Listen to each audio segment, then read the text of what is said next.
Hello. आपका मेरे channel DJ वेदा में एक बार फिर से स्वागत है।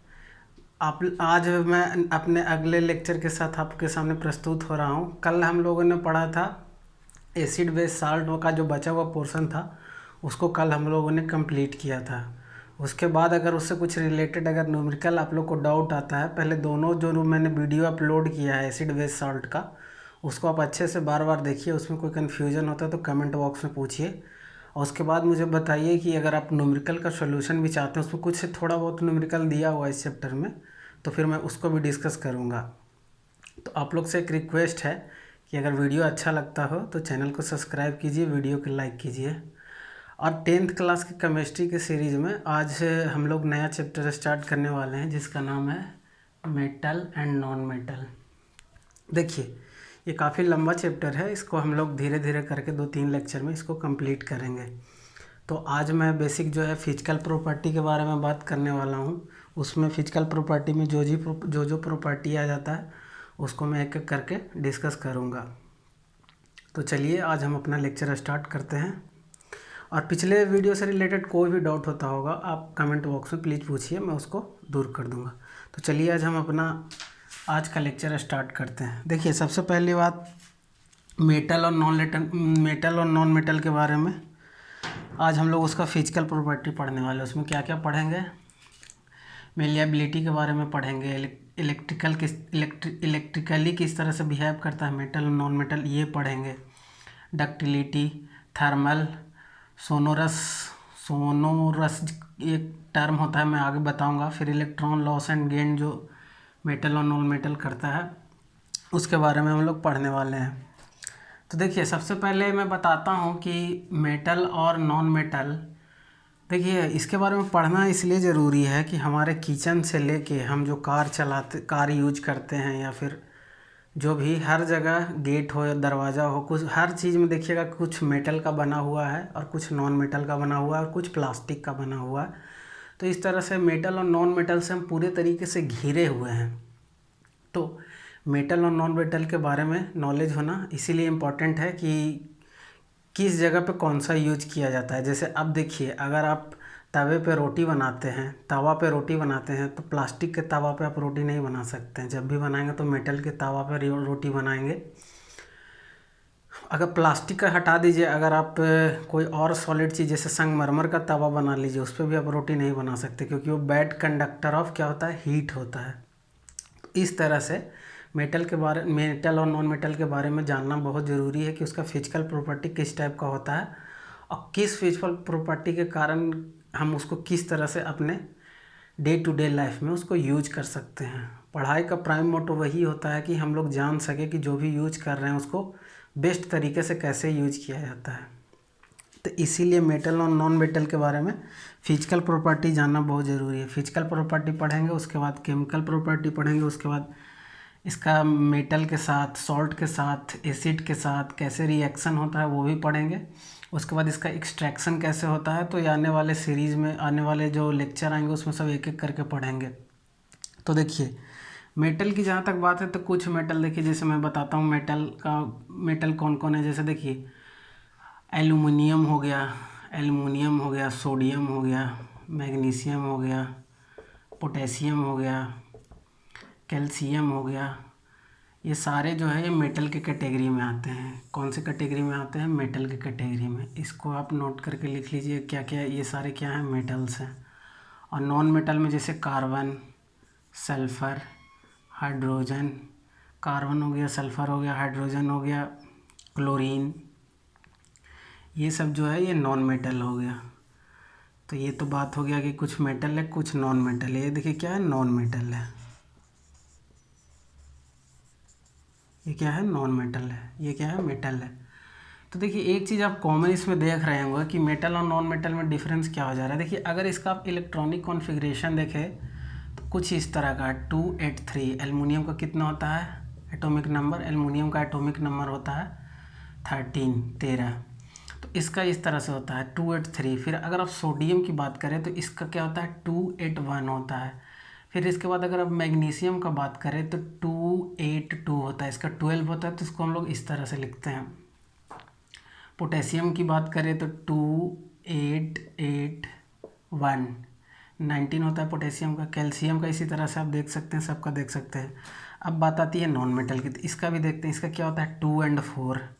सल्फ़र का 16 होता है, तो कैसे लिखेंगे 286। हाइड्रोजन का क्या होता है 1। क्लोरीन का क्या होता है 287।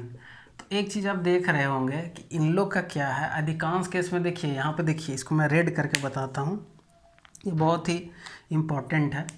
ये देखिए, यहाँ पे देखिए, इसके आउटर मोस्ट ऑर्बिट में 2 इलेक्ट्रॉन है, इसके आउटर मोस्ट 1 है, इसके आउटर मोस्ट में 1 है, यहाँ पे आउटर मोस्ट में 3 है। तो देखिए, अब इस तरह से बनाया गया, ये जो मेटल है ये इलेक्ट्रॉन को लूज़ करते हैं। Most of metal electron lose करता है, most of non metal electron को गेन करता है और बॉन्डिंग बनाता है।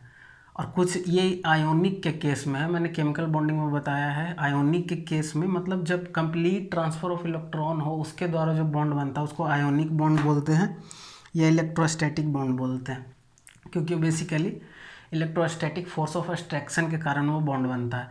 तो यहाँ पे अब देखिए, मैं बताना क्या चाह रहा हूँ कि इसका देखिए 7 है। तो एक चीज़ और जानिए, कोई भी चीज़ क्यों रिएक्ट करता है अपना ऑक्टेट पूरा करने के लिए। तो ये अगर इसको 1 इलेक्ट्रॉन दे दे तो इसके आउटर में 8 इलेक्ट्रॉन हो जाएगा, यानी इसका ऑक्टेट पूरा हो जाएगा। सोडियम का तो स्टेबल हो जाएगा। 1 इलेक्ट्रॉन ये ले ले तो क्या हो जाएगा, इसका भी ऑक्टेट पूरा हो जाएगा। 7 जो है वो बन जाएगा क्या 8 हो जाएगा, इसका भी ऑक्टेट पूरा हो जाएगा। तो यही दोनों जब मेटल और नॉन मेटल कंबाइन करते हैं Na+Cl तो NaCl बनता है। तो देखिए, यहाँ से आप एक चीज़ पॉइंट करके आप लिख लीजिए। मैं बोलता हूँ कि मोस्ट ऑफ मेटल क्या होते हैं, मेटल जो होते हैं वो इलेक्ट्रॉन को लूज़ करते हैं, यानी इलेक्ट्रॉन डोनर होते हैं। मेटल्स आर इलेक्ट्रॉन डोनर और non metals are electron acceptor. ये तो एक बात हो गई कि मेटल और नॉन मेटल किस तरह से रिएक्ट करते हैं। अब इसके बाद हम लोग अपने टॉपिक पे आते हैं। देखिए, अब फिजिकल प्रॉपर्टी के बारे में हम लोग पढ़ेंगे कि कैसे कैसे फिजिकल प्रॉपर्टी क्या क्या होता है इसका। तो एक एक करके हम लोग फिजिकल प्रॉपर्टी डिस्कस करेंगे। ये बात आप अच्छे से समझ लीजिएगा, ये बात बहुत ज़रूरी है कि मेटल और नॉन मेटल में ये चीज़ होता है। मेटल जो होते हैं वो इलेक्ट्रॉन को लूज़ करता है और नॉन मेटल इलेक्ट्रॉन को गेन करता है। दोनों को क्या होता है, रिक्वायरमेंट जो होता है बेसिकली होता है कि ऑक्टेट पूरा करने के लिए तो केमिकल रिएक्शन हो रहा है, ऑक्टेट पूरा कर लेते हैं तो फिर उनका नया कंपाउंड बन जाता है। अब देखिए, अब मैं बात कर रहा हूँ फिजिकल प्रॉपर्टी। देखिए, फिजिकल प्रॉपर्टी में क्या हो जाता है, फिजिकल प्रॉपर्टी और केमिकल प्रॉपर्टी में बेसिक डिफरेंस क्या होता है। फिजिकल का मतलब होता है जो आप देख के बता सके, देखने के बाद बता सके। जैसे देखिए, मेटल का क्या होता है, उसमें लस्टर होता है यानी चमक होता है। आप क्या कीजिए, एक मेटल का पीस लीजिए, ठीक है, मेटल पीस लीजिए, ठीक है, मेटल पीस, मेटल का टुकड़ा लीजिए, ठीक है, और उसको क्या कीजिए, सैंड पेपर से उसको स्क्रैच कीजिए, उस पर रब कीजिए। तो आपको क्या मिलेगा कि अंदर से बहुत चमकीला सरफेस निकलता है, अंदर से बहुत एक चमकीला सरफेस निकलता है।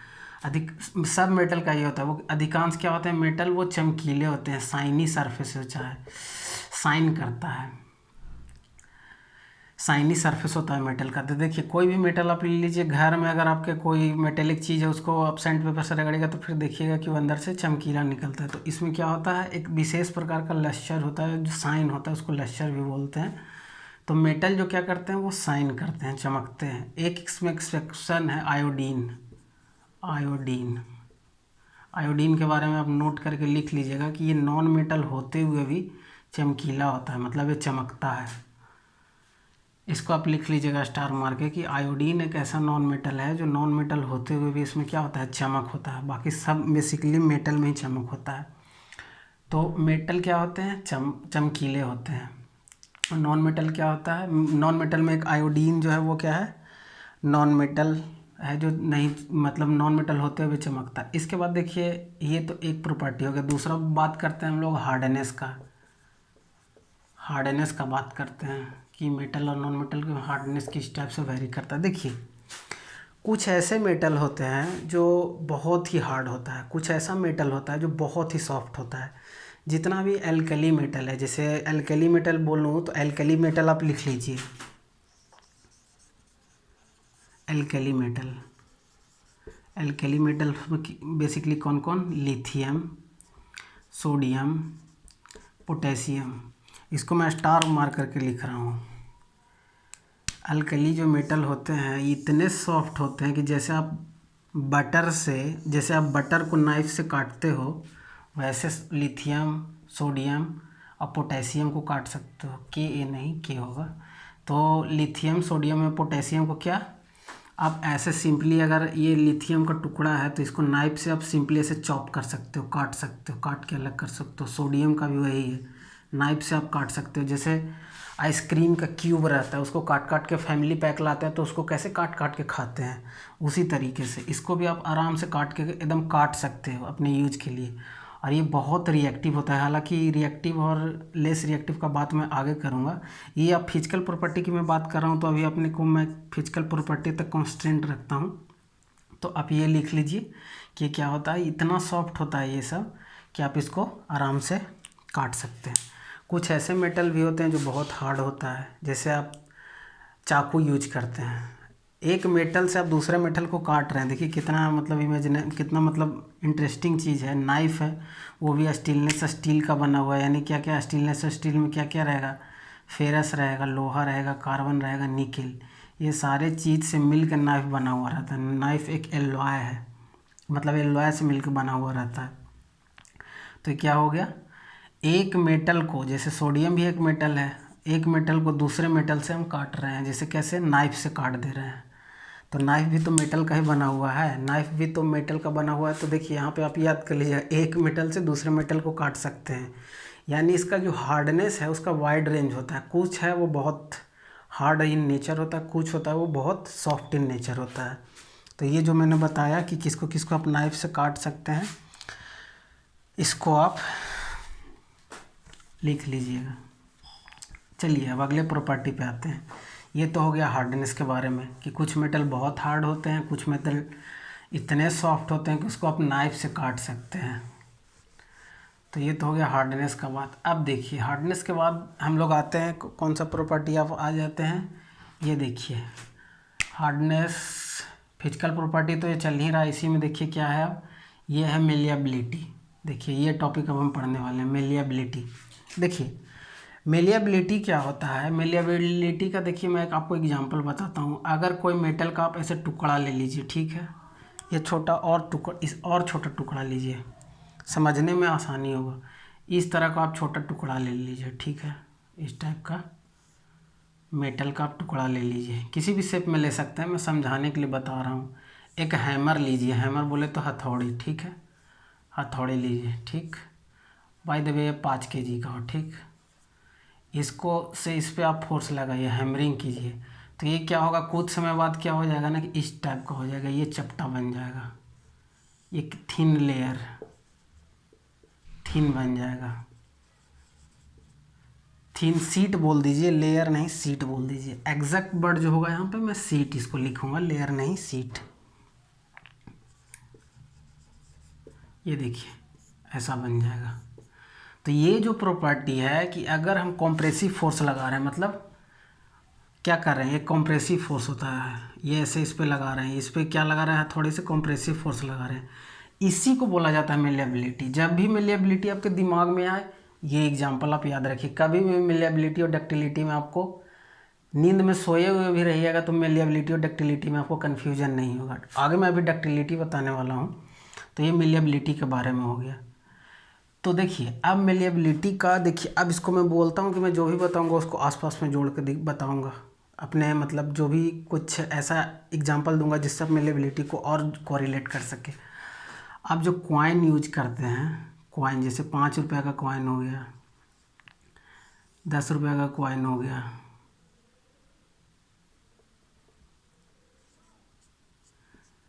5 का कॉइन हो गया, रुपया 10 का कॉइन हो गया। तो इसमें क्या होता है, हमारे इंडिया में 4-5 टकसाल है, नोएडा में है, कलकत्ता में है, वहाँ पे क्या किया जाता है, मेलिएबिलिटी प्रॉपर्टी का यूज करके ही क्या किया जाता है, जो मतलब वो जो सिक्का बनना रहता है उसको टकसाल में प्रेस करके, मतलब कॉम्प्रेसिव फोर्स लगा के सिक्का के रूप में बदला जाता है। कॉम्प्रेसिव फोर्स यहाँ पे मैं लिख दे रहा हूँ,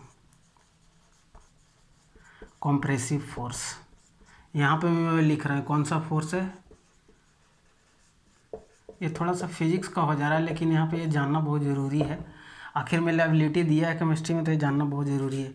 तो देखिए मेलेबिलिटी का कहाँ पे यूज हो रहा है। आप जो सिक्का है 10 रुपये, 5 रुपये, 2 रुपये, 1 रुपये का जो भी सिक्का है, उसको क्या किया जाता है, टकसाल में उसका मिंटिंग किया जाता है। मतलब उसको कंप्रेसिव फोर्स लगा के उस पर देखते हैं कि अलग अलग टाइप का क्या रहता है।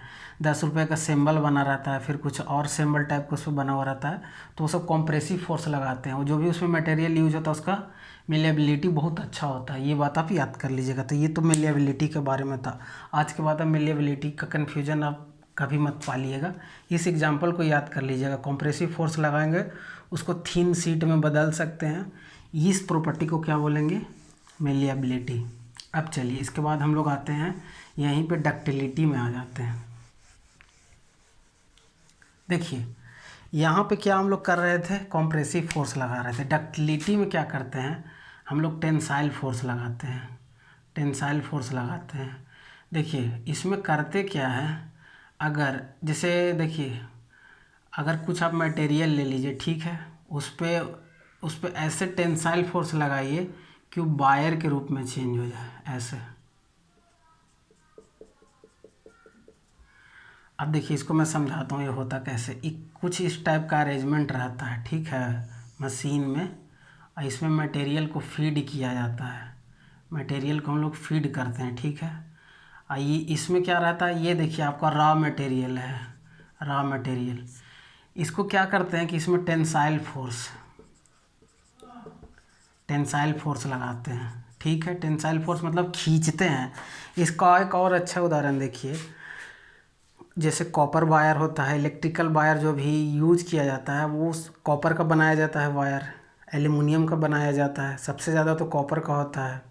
तो उसका क्या होता है, उसका डक्टिलिटी बहुत अच्छा होता है। डक्टिलिटी बहुत अच्छा होने के कारण क्या होता है, कॉपर को हम वायर के शेप में या खींच के पतला एकदम बना सकते हैं। तो इस प्रॉपर्टी को क्या बोलते हैं, डक्टिलिटी। ये मेलिएबिलिटी कंप्रेसिव फोर्स के कारण हो रहा था, और डक्टिलिटी कैसे हो रहा है, टेंसाइल फोर्स के कारण हो रहा है।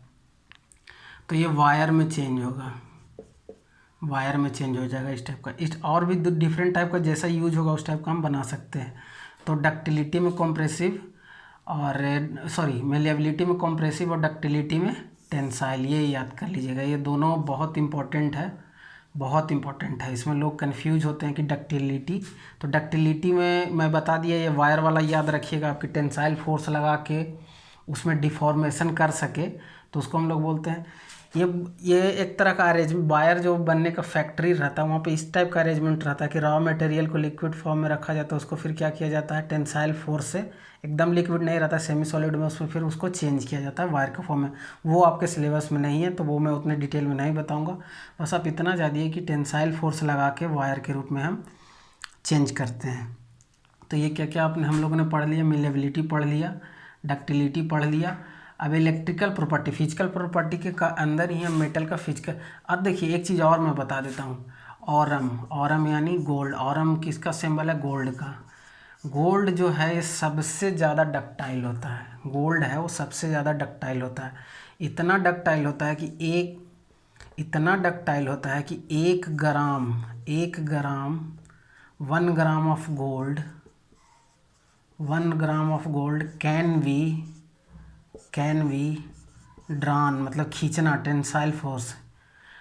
1 gram of gold can be drawn into 2 kilometre, यहाँ पे इसको अंडरलाइन कर रहा हूँ, 2 किलोमीटर ऑफ वायर।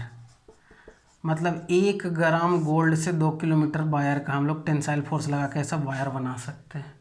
तो ये आप याद कर लीजिएगा। इसको मैं स्टार मार्क कर रहा हूँ, इसको आप लिख लीजिए। सबसे ज़्यादा डक्टाइल मटेरियल कौन है, गोल्ड है। तो इसको आप लिख लीजिए, अभी लिखिए। सबसे ज़्यादा डक्टाइल मटेरियल कौन सा है, सबसे ज़्यादा डक्टाइल मटेरियल गोल्ड है। सबसे ज़्यादा डक्टाइल मटेरियल गोल्ड है। इतना डक्टाइल है कि 1 ग्राम से हम 2 किलोमीटर का वायर बना सकते हैं। तो इस तरह से मैंने मेलिएबिलिटी, डक्टिलिटी और हार्डनेस, ये 3 प्रॉपर्टी बता दिया है। बुक में इस टाइप का एग्जांपल देके आपके एनसीईआरटी में नहीं बताया, तो वहाँ पे आपका बस आप जान लीजिएगा, डक्टिलिटी रट लीजिएगा, लेकिन उससे काम चलने वाला आपका है नहीं। इसको आप फिजिकल इमेजिन कीजिए, जो मैं अभी एग्जाम्पल दे के बता रहा हूँ सिंप्लीफाइड फॉर्म में। ये जो आपके दिमाग में प्रिंट हो जाएगा ये लाइफ टाइम रहेगा, कभी निकलने वाला नहीं है। अब आप कभी भी डक्टिलिटी और मेलेबिलिटी में कंफ्यूज होने वाले नहीं हैं, मुझे 100% बिलीव है। देखिए ये हो गया डक्टिलिटी। अब इलेक्ट्रिकल प्रॉपर्टी की बात जहाँ तक आती है, देखिए इलेक्ट्रिकल, देखिए जो मेटल होता है वो अधिकांश जो मेटल है वो गुड कंडक्टर ऑफ इलेक्ट्रिसिटी होता है। एक्चुअली में होता क्या है, मेटल में क्या होता है ना, फ्री इलेक्ट्रॉन होता है, मेटल के अंदर फ्री इलेक्ट्रॉन होता है, और जब हम उसमें करंट देते हैं तो करंट भी इलेक्ट्रॉन का फ्लो होता है। तो जो चीज़ ऑलरेडी पहले से भरा हुआ है वो चीज़ बाहर तो निकलेगा ही, तो इधर से इलेक्ट्रॉन निकलता है। यानी अगर आप कंडक्टर का वायर अगर आप टच करेंगे तो आपको शॉक लगेगा, हालांकि कीजिएगा नहीं, मतलब प्रॉपर्टी है तो उसको समझाने के लिए बता रहा हूँ।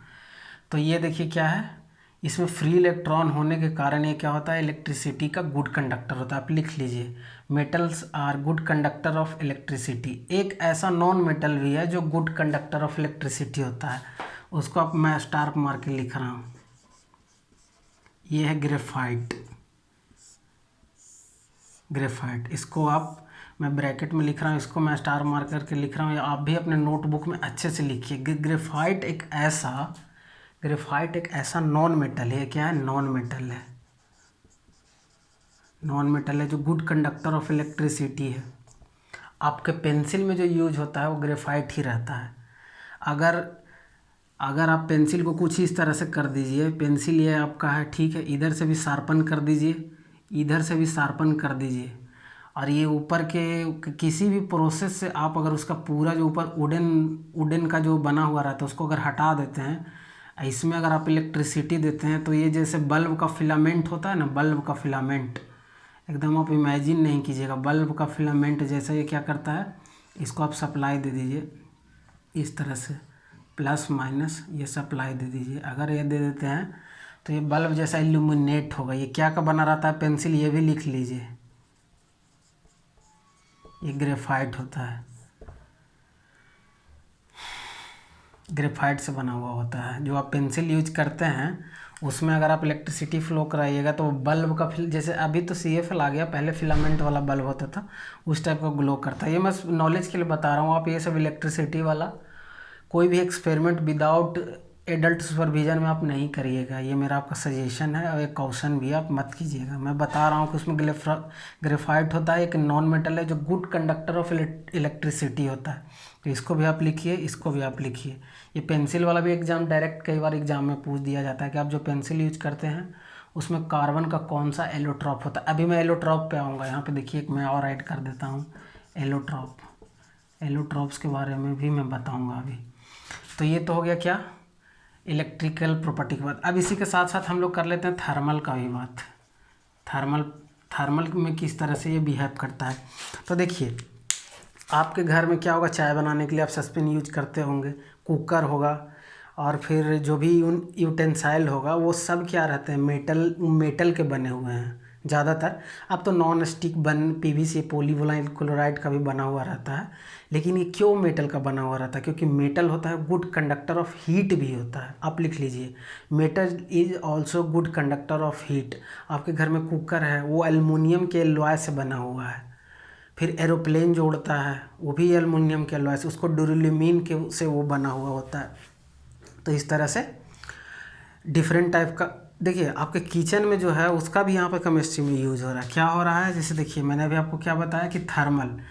तो देखिए अगर आप तवा है, देखिए कितना अच्छा एक्सपेरिमेंट होता है। तवा इस टाइप का कुछ रहता है, पीछे में क्या रहता है, हैंडल रहता है, और पीछे जाइए तो एक वुडन पकड़ने वाला ये रहता है, वुडन का बना हुआ रहता है। यानी वुड जो होता है वो बैड कंडक्टर ऑफ हीट होता है, बैड कंडक्टर ऑफ हीट होता है।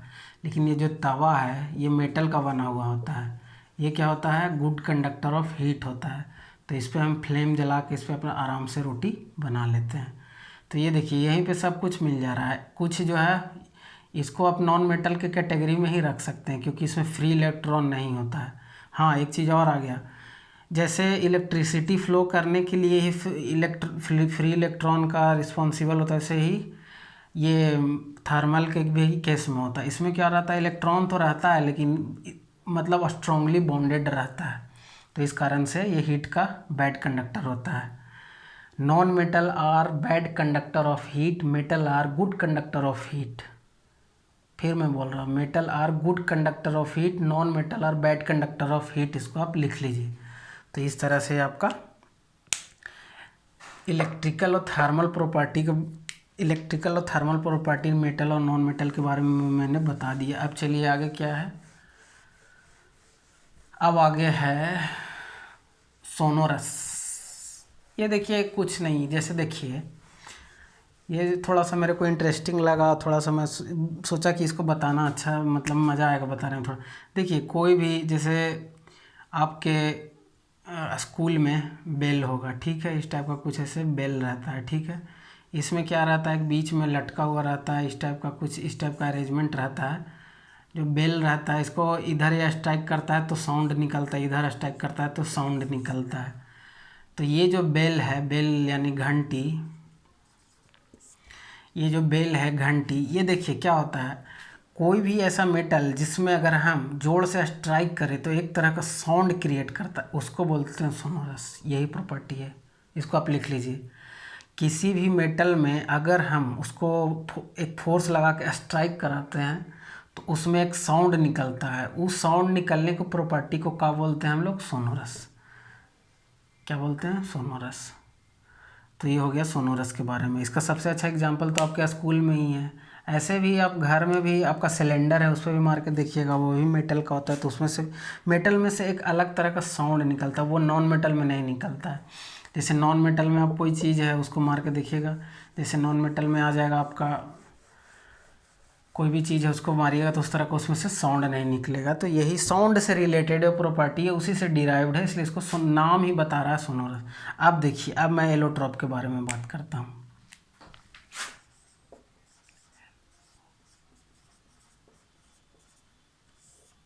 एलोट्रॉप्स देखिए कुछ ऐसा मतलब क्या बोले, एलिमेंट होता है जो एक से ज़्यादा फॉर्म में नेचर में एग्जिस्ट करता है, एक से ज़्यादा फॉर्म में नेचर में एग्जिस्ट करता है। जैसे कार्बन देखिए, कार्बन क्या है, कार्बन एक नॉन मेटल है। कार्बन क्या है, एक शॉर्ट में मैं नॉन मेटल लिखूँगा, ठीक है। इसका कितना एलोट्रॉप होता है, देखिए अभी तो आपको कितना दिया है, देखिए क्या क्या होता है, सबसे अच्छा डायमंड, दूसरा क्या होता है ग्रेफाइट, और एक और होता है इसको BMF में शॉर्ट में लिख रहा हूँ, इसका फार्मूला होता है C16, इसके एक का फार्मूला होता है C16। इसको बोलते हैं बल्क मिनिस्टर फ्लोरेंस। ये भी कार्बन का क्या एलोट्रॉप है, बहुत इंपॉर्टेंट है, मोस्ट इम्पॉर्टेंट। ये तीनों का आप लोग एकदम स्टार मार करके याद कर लीजिएगा। कार्बन के देखिए क्या होता है, एक से ज़्यादा फॉर्म में एग्जिस्ट करते हैं, और जो डायमंड है ये क्या है, मतलब सबसे स्ट्रॉन्ग नॉन मेटल है। इतना स्ट्रॉन्ग होता है, इतना हार्ड होता है, इतना स्ट्रॉन्ग और इतना हार्ड होता है कि इससे हम लोग क्या करते हैं, इसका यूज क्या करते हैं, ग्लास कटिंग में। ग्लास मतलब शीशा काटने में इसका यूज किया जाता है। और जो शीशा काटने में जो ग्लास डायमंड का यूज करते हैं वो ब्लैक कलर, उसको क्या बोलते हैं, बोट जो रहता है वो ग्लास काटने में वो यही यूज किया जाता है। डायमंड इतना स्ट्रॉन्ग है कि उससे आप शीशा काट सकते हैं। उसके बाद अगले पे आ जाइए, ग्रेफाइट है। तो ग्रेफाइट क्या होता है, देखिए ग्रेफाइट क्या होता है, नॉन मेटल होते हुए इलेक्ट्रिसिटी को कंडक्ट करता है। ग्रेफाइट का जो स्ट्रक्चर होता है कुछ इस टाइप का होता है, हेक्सागोनल। ये मैं आपको एडिशनल बता रहा हूँ, ये कई बार एग्जाम में आ सकता है। इसका इस तरह से मतलब अरेंजमेंट रहता है, मॉलिक्यूल एक ग्रेफाइट एटम के अंदर इस टाइप का अरेंजमेंट रहता है। ग्रेफाइट लैटिक्स के अंदर इस टाइप का अरेंजमेंट रहता है। ये ग्रेफाइट है, ठीक है। इसका क्या क्या यूज होता है, सबसे अच्छा यूज होता है क्या, लेकिन एक चीज़ और यहाँ पे मैं आपको इंटरेस्टिंग बताऊंगा। एक है जो ग्रेफाइट है, इलेक्ट्रिसिटी का बहुत अच्छा गुड कंडक्टर है, साथ ही साथ ये हीट का भी बहुत अच्छा कंडक्टर है। इससे क्या बनाया जाता है, क्रूसिबल। इससे क्या बनाया जाता है, क्रूसिबल। क्रूसिबल क्या होता है, crucible is nothing but just like कढ़ाई, लेकिन ये कढ़ाई रहता नहीं है, मैं बस इमेजिन के लिए बता रहा हूँ। इसमें क्या किया जाता है ना, कि जैसे हम लोग देखिए आपके घर में क्या बनता है आपके घर में, जैसे आपने घर का कंस्ट्रक्शन होता होगा तो रड वगैरह छड़ वगैरह यूज किया जाता है। तो मेटल इंडस्ट्री में क्या किया जाता है, मेटल को मेल्ट करने के लिए कढ़ाई नुमा, एक्चुअली में कढ़ाई जैसा रहता नहीं, उसको क्रूसिबल बोलते हैं, इसका यूज किया जाता है। इससे क्या होता है, इसमें क्या इसका क्या रहता है, ये बहुत हाई टेम्परेचर तक ग्रेफाइट क्या करता है, जो फेरस है, फेरस का मेल्टिंग पॉइंट कितना होता है, इतना डिग्री सेंटीग्रेड होता है, मतलब इतना डिग्री पे लोहा गल जाता है। गलना स्टार्ट पहले से होता है, यहाँ पे गल जाता है, 1450 डिग्री पे लोहा गल जाता है। तो कोई भी ऐसा मेटल हम लोग रखेंगे, ऐसा ऐसा चीज़ यूज करेंगे, अगर इसको गलाना हो तो कोई ऐसा ऐसा ऐसा कंटेनर का यूज करेंगे जो जिसका मेल्टिंग पॉइंट इससे ज़्यादा हो, तो उस केस में क्या करते हैं, इसका यूज करते हैं। और भी बहुत सारा ऐसा मेटल है, जैसे टंगस्टन का मेल्टिंग पॉइंट पता है आपको कितना होता है। टंगस्टन का आप सिंबल लिख लीजिए, टंगस्टन का सिंबल W होता है, बहुत लोग इसमें कंफ्यूज होते हैं। इसको मोस्ट इम्पॉर्टेंट, टंगस्टन एक मेटल है जो हमारे घर में पहले बल्ब होता था, उसमें फिलामेंट के तौर पे यूज होता था, उसका सिंबल W होता है। और टंगस्टन का जो मेल्टिंग पॉइंट होता है अप्रॉक्स 3500 डिग्री से ऊपर होता है, 3500 डिग्री सेंटीग्रेड से ज़्यादा। तो ये क्रूसिबल क्या होता है, ग्रेफाइट जो क्या हो गया, इलेक्ट्रिसिटी का भी गुड कंडक्टर हो गया और हीट का भी गुड कंडक्टर होता है। इसका यूज क्या करते हैं, क्रूसिबल बनाने में। क्रूसिबल क्या होता है, कढ़ाई जैसा कंटेनर होता है जिसमें हम लोग मेटल को मेल्ट करने के लिए यूज करते हैं। डायमंड का यूज मैंने बताया, डायमंड क्या होता है, ये क्या होता है, ये हीट का तो गुड कंडक्टर होता है लेकिन इलेक्ट्रिसिटी का बैड कंडक्टर होता है। Diamond is good conductor of heat but bad conductor of electricity, ये भी लिख लीजिए, diamond is good conductor of electricity but bad conductor of heat, ये आप लिख लीजिए। फिर BMF, इसके बारे में आपके सिलेबस में कुछ वैसा है नहीं तो इसमें मैं डिटेल में नहीं जाऊँगा, बस ये याद रखिएगा कि बल्क मिनिस्टर फ्लोरेंस है, ये कार्बन का एक एलोट्रॉप है। एलोट्रॉप का बात आ जाए तो आप उसको डिफिनीशन में ऐसे लिख लीजिएगा, कुछ ऐसे एलिमेंट होते हैं जो एक से ज़्यादा फॉर्म में नेचर में एग्जिस्ट करते हैं, इस फेनोमेना को हम एलोट्रॉप्स बोलते हैं। कुछ ऐसे एलिमेंट होते हैं जो एक से ज़्यादा फॉर्म में नेचर में एग्जिस्ट करते हैं, इस फेनोमेना को हम एलोट्रॉप्स बोलते हैं। एग्जाम्पल में दे दीजिएगा क्या, कार्बन का सबसे अच्छा एग्जाम्पल इसको दे दीजिएगा। तो इस तरह से मैंने एलोट्रॉप्स को भी क्लियर कर दिया, इस तरह से आपका एलोट्रॉप्स भी क्लियर हो गया। अब देखिए इसके बाद और थोड़ा सा और मैं बता देता हूँ। देखिए कुछ ऐसा मेटल होता है जिसका मैंने क्या बताया था, अब मेटल और नॉन मेटल का कुछ का मेल्टिंग पॉइंट भी होता है। मेल्टिंग पॉइंट बॉइलिंग पॉइंट के बारे में तो आप जानते ही होंगे, ऐसे मैं थोड़ा सा बता देता हूँ। मेल्टिंग पॉइंट का मतलब होता है जिस टेम्परेचर पे कोई भी मेटल या नॉन मेटल मेल्ट होने लगे उसको मेल्टिंग पॉइंट बोलते हैं। और जिस टेम्परेचर पे कोई भी मेटल या नॉन मेटल बॉयल होने लगता है उसको बॉइलिंग पॉइंट बोलते हैं। तो बॉइलिंग पॉइंट हमेशा क्या होगा, मेल्टिंग पॉइंट से ज़्यादा होगा, क्योंकि कोई भी चीज़ पहले मेल्ट करता है उसके बाद बॉयल करता है। इसका सबसे अच्छा एग्जांपल देखिए, अगर आप आइस क्यूब को एक कंटेनर में रख देते हैं और नीचे से हीट देते हैं तो क्या होगा, पहले ये क्या करेगा, पहले ये मेल्ट करेगा, उसके बाद फिर मेल्ट करके वाटर में चेंज होगा, उसके बाद फिर ये बॉयल करेगा। वाटर का बॉइलिंग टेम्परेचर कितना होता है, 100 degree centigrade at 1 atmospheric temperature pressure, क्योंकि ये एटमॉस्फेरिक टेम्परेचर पे डिपेंड करता है। हायर एल्टीट्यूड पे जाइएगा तो ये क्या हो जाता है, जल्दी पानी उबल जाता है, खाना पकता नहीं इस तरह का, इसीलिए तो प्रेशर कुकर का यूज किया जाता है। खैर वो सब फिजिक्स का चीज़ है तो उसमें मैं नहीं जा रहा हूँ। तो मेल्टिंग पॉइंट और बॉइलिंग पॉइंट, तो देखिए कुछ ऐसा एलिमेंट है जैसे कि एक हो गया आपका गैलियम और दूसरा हो गया सीजियम। गैलियम का सिंबल Ga होता है, सीजियम का Cs होता है। ये इतना इसका मतलब मेल्टिंग पॉइंट कम होता है, इतना मेल्टिंग पॉइंट कम होता है कि अगर आप हाथ पे ऐसे रखिएगा तो आपको जो शरीर का जो टेम्परेचर है उससे ये मेल्ट हो जाता है। तो ये भी आप याद रखिएगा। दो ऐसा है एलिमेंट गैलियम और सीजियम, जिसको हम अपने पाम पे रखे, हथेली पे रखे तो वो मेल्ट हो जाएगा। तो इसको भी आप स्टार मार्क करके लिख लीजिए, gallium and caesium have very low melting point. देखिए और देखिए एक ऐसा मेटल है, देखिए ये सारे जो हैं मेटल और नॉन मेटल ये सॉलिड फॉर्म में और गैस फॉर्म में एग्जिस्ट करते हैं। Solid form, gas form. एक ऐसा देखिए, एक ब्रोमीन है, ब्रोमीन जो है ये क्या है, नॉन मेटल है। और किस स्टेट में एग्जिस्ट करता है, ब्रोमीन एक नॉन मेटल है।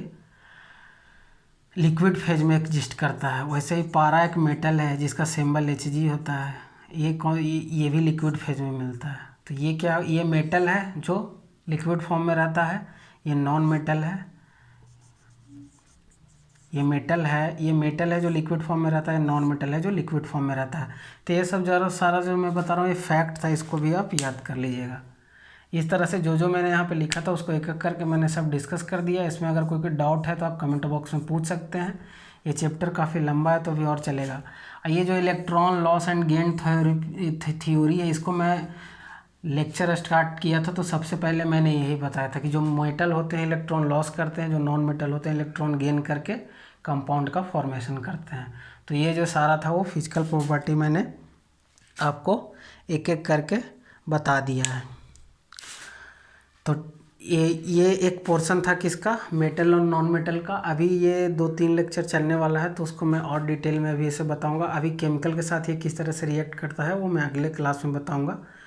तो आप लोग से एक रिक्वेस्ट है कि अगर मेरा समझाने का तरीका और आप लोग को अच्छा लगता हो तो प्लीज़ वीडियो को लाइक कीजिए और दूसरे तक शेयर कीजिए ताकि उनको भी पता चल सके कि मैं बहुत, जैसे मिलेबिलिटी डक्टिलिटी था आपके एनसीईआरटी में वो डिटेल में कुछ दिया वैसा है नहीं, बस लिख दिया है। तो उसको मैंने यहाँ पे डिटेल में बाय डायग्राम बना के आपको बताया है, जिससे समझने में, पिक्चर से अगर कोई चीज़ समझा जाए तो फिर उसको आप भूलेंगे नहीं, वो आपको हमेशा याद रखेगा।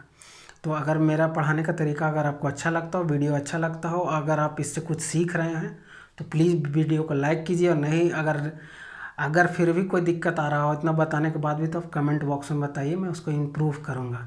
तो ठीक है, आज तक मैं इस लेक्चर को यहीं पे रोक रहा हूँ। मैं इस लेक्चर को अगले क्लास में फिर मिलते हैं।